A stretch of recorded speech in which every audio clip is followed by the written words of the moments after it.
It has been beyond the billing. I mean, listen, if you had said to me before free agency opened or a few months ago, listen, of that massive list of superstars, of top 10, top 15 type players, a bunch of them are going to change teams and some of them are going to team up. I'd say, okay, yeah, I got that. All right, that's cool. Like Kyrie and KD, we kind of thought that was coming. Maybe in New York and not Brooklyn, but okay.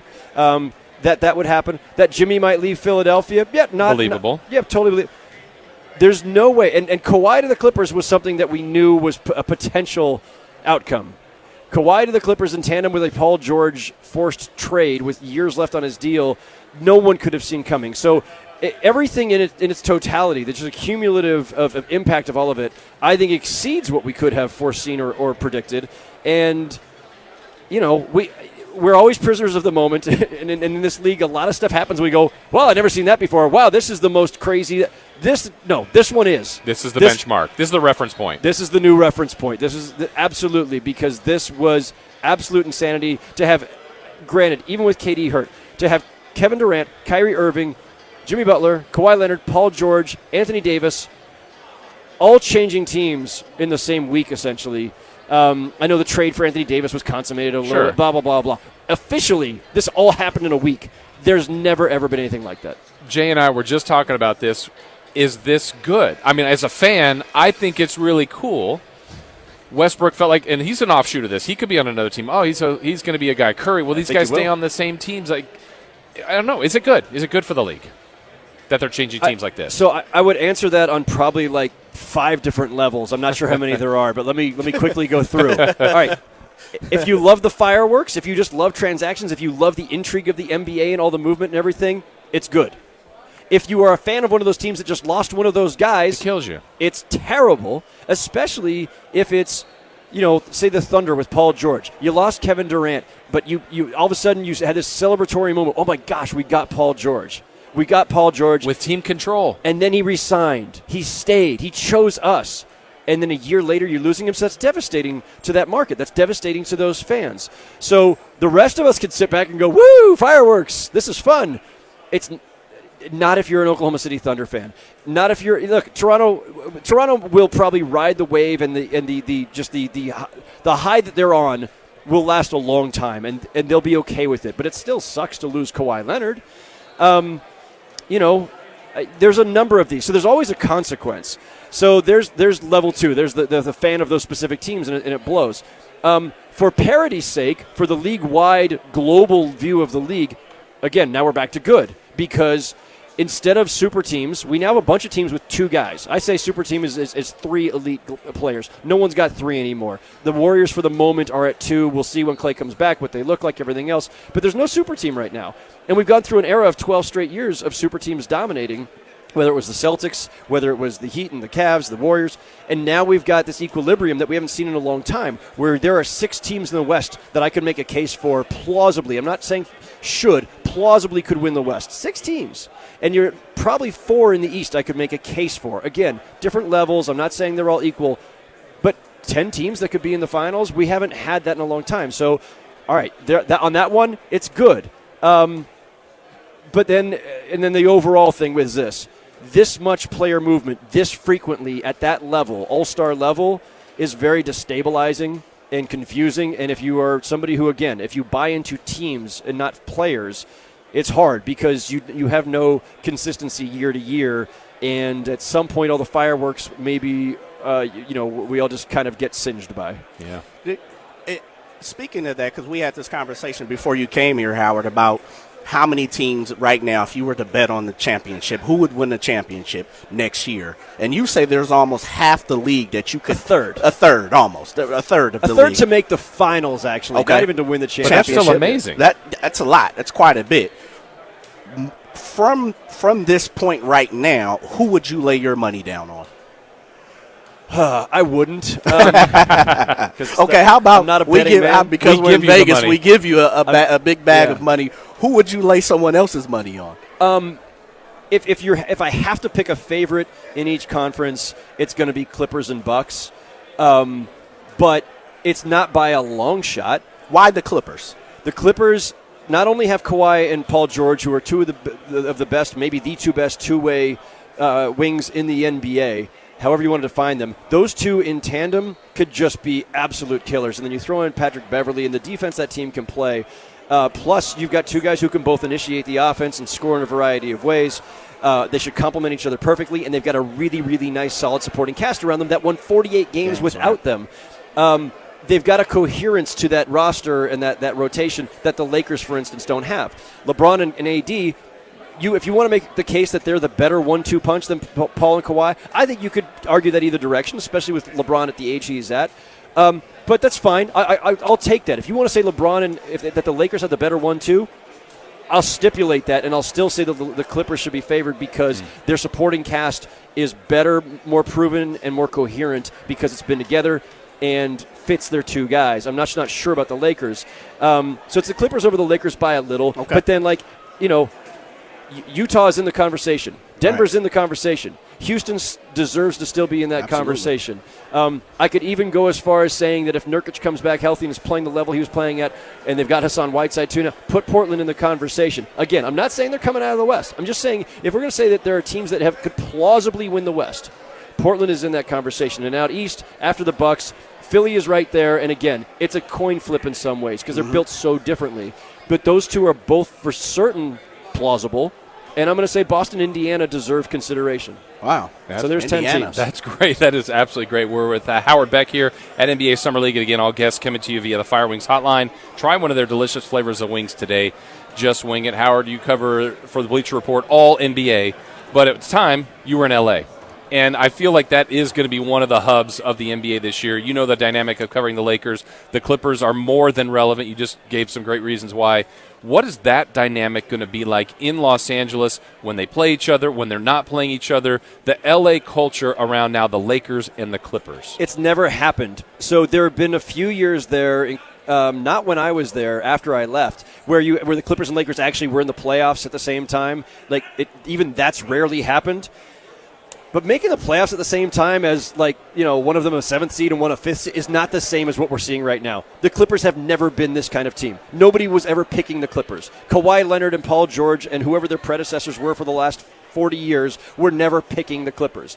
So this is all new. Same thing with the Nets, by the way, and the dynamic in New York. Now, the Knicks didn't get anybody, so it's a different setup there. But the fact that elite players, 4 of the top 10 in the NBA, top 12, whatever you want to cut it off, picked the Nets and the Clippers, the two step siblings in their markets, is incredible. And it was earned, and those franchises did everything possible to make themselves inviting for those guys. And what it's going to do in L.A. now, the Clippers had a really good run there while the Lakers were down, the end of the Kobe Bryant era, and then after he retired, the Clippers were the superior team, but they couldn't make a dent in the public consciousness. This is different now. They're both really, really good. They should be the two favorites in the West. And I don't know that the Clippers are going to make any headway in terms of cutting into the Lakers fandom. It's just they've been there forever. They're an institution, and they're one of the greatest franchises in sports. That's really a hard hill to climb. But they've certainly put themselves in a position to do it, and the excitement level around that, the energy around that is going to be phenomenal. You were talking about the Philadelphia 76ers as being, 1B, maybe 1A, depending on how you look at it. We had this conversation. Who shoots the ball for Philly? Yeah, no, it's a great question. Josh Richardson, to an extent. Tobias Harris, obviously. I do think overall they're going to be worse off without Jimmy. Now, maybe because you get a full season with Tobias, right, full season with Josh Richardson, chemistry, growth in Ben Simmons, growth in Joel Embiid, young guys who are stars who are still on the rise. That's where you're counting on your improvement coming from. That's not answering your shooting question, right, but I do think that they have other ways of kind of improving from within. Yeah. I think losing Jimmy was definitely a setback. I mean, if you had to choose between Jimmy and Tobias on skill set, and you could only pick one because of cost concerns, you'd take Jimmy over Tobias. But Jimmy came with other obvious, caveats, right? But still, that starting five, the size in that starting five and the defensive capabilities of that starting five are killer. So maybe the three-point shooting is not as big a concern because you're just going to lock people up. And the Bucks, listen, they're still somewhat limited in terms of their offensive dynamism. It right, really also begins and ends with Giannis. And, Bledsoe kind of, sputtered in the playoffs. who's that other guy who's going to give them some offensive spark when Giannis is off the court or when he's bottled up in some way? We're waiting on Westbrook. Seems like he will move. Does he change the dynamic of a team? I mean, we know he's talented enough, but where can he land where we all go, wow, now watch out for this team? I don't think there's a single team in the league that I can say makes perfect sense for him. I just don't. The combination because of him? Yes. Wow. And his contract. The combination of his style of play, his contract, which is going to be brutal in the last couple of years, his age, there's already some decline in his game. His game won't age well because he's not a shooter. He's always gotten by just on his explosiveness and his just ferocity. Well, those things don't age well because when those things start to ebb, when the athleticism leaves you, if you don't have anything else in your game, I don't know where you are. Plus, he's never been very accommodating, right? So you put him with Jimmy Butler. Jimmy's not exactly all that accommodating either. Perfect. Jimmy and Russ trying to wrestle the ball from each other in Miami does not seem like a great formula to me. Russell Westbrook in Detroit, Detroit grabbed Blake Griffin because they could, right? We just need a star. We just need somebody to make us relevant. We'll take Blake Griffin and his exploding knees. I love Blake Griffin, but there was risk there, right? Yeah, they took the contract and the knees that go with the contract because they needed to be relevant more than they needed to be cautious. They're locked into a payroll that they have no ability to maneuver. So if you can flip Reggie Jackson and stuff to get Russell Westbrook, that's an upgrade. You're more exciting than you were the day before. I'm not sure how much better you are. You'll be somewhat better, but again, Westbrook doesn't shoot. It does not give up the ball much and tends to make bad decisions in crunch time. So I don't know there's a logical fit for him right now anywhere. You said the word relevancy. Did the Warriors make the D'Angelo Russell move to be relevant, so to say, and not because they're moving into the new Chase Center and, with the injuries that they're facing, they still need excitement. But, is D'Angelo Russell here after this year? Or is he kind of a moving piece to, keep the Warriors relevant for this year and then down the road we can maneuver him? I see it a little differently. I think that there are two reasons. There is a present and a future reason to get D'Angelo Russell. Aside from the practical matter of you're capped out and you have no way of adding top talent or even middling talent, and you could get him because of the dual sign-in trades, and you can bring him in. That was just an opportunity they had that they almost had to take advantage of because they can't get the equivalent just in free agency. It had to be a sign and trade, and it had to be in conjunction with these other moves. So they saved some value in being able to recoup him while Durant leaves. So they did it as a pragmatic exercise. They did it as a way to have just another talented player. Sure. But also, I look at it this way. We'll talk about flipping him later, but Steph Curry's the only initiator on this team. Steph Curry is the only all-star left aside from Draymond Green after being a four-star line. All of a sudden, there's a ton of burden on him. We saw in the finals. All right. That can be taken from you, or that can be denied. You do not want to burn out Steph Curry over an 82-game season where you're just waiting for Klay to get back, waiting to figure out what your new look is for 2020 and beyond. This is a gap year, or however you want to say it. It's a pause in the dynasty. D'Angelo Russell can handle the ball, make plays, create, score. Anything you can do to keep some of the pressure off of Steph Curry and not burn him out while you're waiting to get whole again is a good thing. And then, yes, somewhere in all of that, you're going to be able to flip him, if not by the trade deadline, then this time next year, and you find pieces that better fit around Steph, Klay, and assuming Draymond's still there. Howard, what do you think of the Kings' moves? I mean, they're trying to do their part in this ever-crowded West. What do you think of Vlade's moves this offseason? I mean, I loved the trade for Harrison Barnes when it happened, and I loved keeping him at a decent number. I like where they are right now. Tough to just have to say goodbye to a recent draft pick of Willie Cauley-Stein, but you know what? Hasn't really worked out that well on either side. He wants to walk away. I'm not going to kill them for that. Sometimes it just doesn't work out. Right. I like what they have right now. I like their starting five or their first seven or whatever. They're in a really good position. We did a couple of podcasts last night, mine and Zach's. We switched up there, and Rachel was on both of ours. There was drinking involved and all kinds of stuff. Sounds like the one to listen to. Basically, it's a great listen. Hijinks. There was a lot of hijinks. But in the course of that, Zach had asked us in advance, bring to me, for his pod, he says have somebody in mind as your under the radar team, and I had two. I went with the Bulls for the podcast, but my other team was the Kings, and the under the radar meaning not one of the teams that lit up the off season, or that has championship aspirations, but just somebody else who's intriguing. The Kings are really intriguing. Like I don't know what it's going to take for them to grab that 8th seed, and it got harder with the Clippers making the moves they did, with the Lakers going from non-playoff team to playoff team. Somebody has to fall out. I'm still not sure who that is. Well, it's probably Oklahoma now. But still, now somebody else has to fall out to make room for the Kings. I don't know if that's in the cards for them, but I feel like they should be knocking on the door. And you don't want to tinker too much with a good young group that's kind of coming together, but I like what they've got in the way, the direction they're moving. Very encouraging. Sleeper team, 2-part question. Who's the move in free agency that was a head scratcher? And then second part is, who's the free agent perfect fit? I mean, like match made in heaven. Who was the perfect fit for you? There's probably a few different head scratchers. I mean, it's hard for me to avoid, and it sounds so predictable to say the Knicks. They're in my they're in my backyard. I covered them for a long time.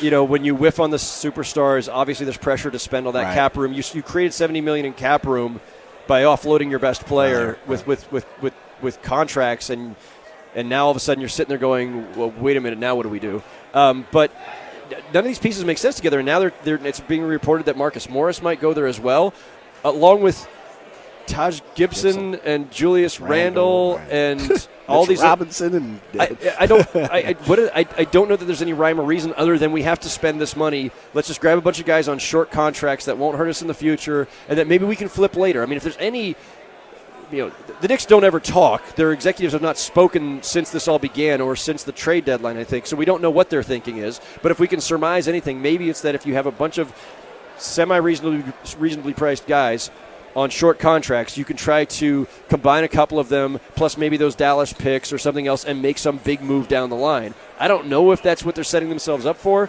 but the group they've brought together, is it better than what they had last season? Sure, that was a 17-win team with nothing, but I don't know what this is supposed to become. Right. And so, as a exercise, that whole list is my baffling one. I know you have to bounce the NBA Board of Governors meeting coming up here soon. Just one league-wide thought before you go. Commissioner Silver is very progressive, talking about shortening the season, mid-season tournament. How serious is some of that stuff, and how needed is it? The discussion is serious. Whether it's a serious or likely outcome, I don't know. The midseason tournament I've always been skeptical of. I just don't think trying to create the space for that and to get guys engaged in that and to get everybody to wrap their heads around it and, so now we'll have this midseason cup. So that Adam's thing is he likes the idea that in soccer you can win more than just the championship at the end of the season.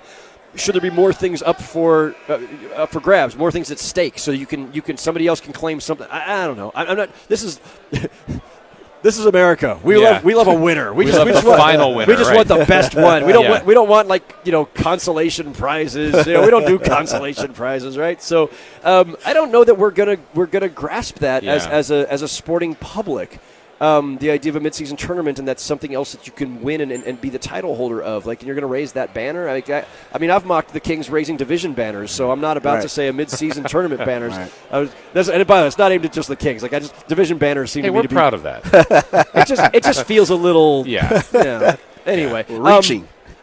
But I get it. You want to have whatever you can in your particular market. I don't think the midseason tournament makes sense to me.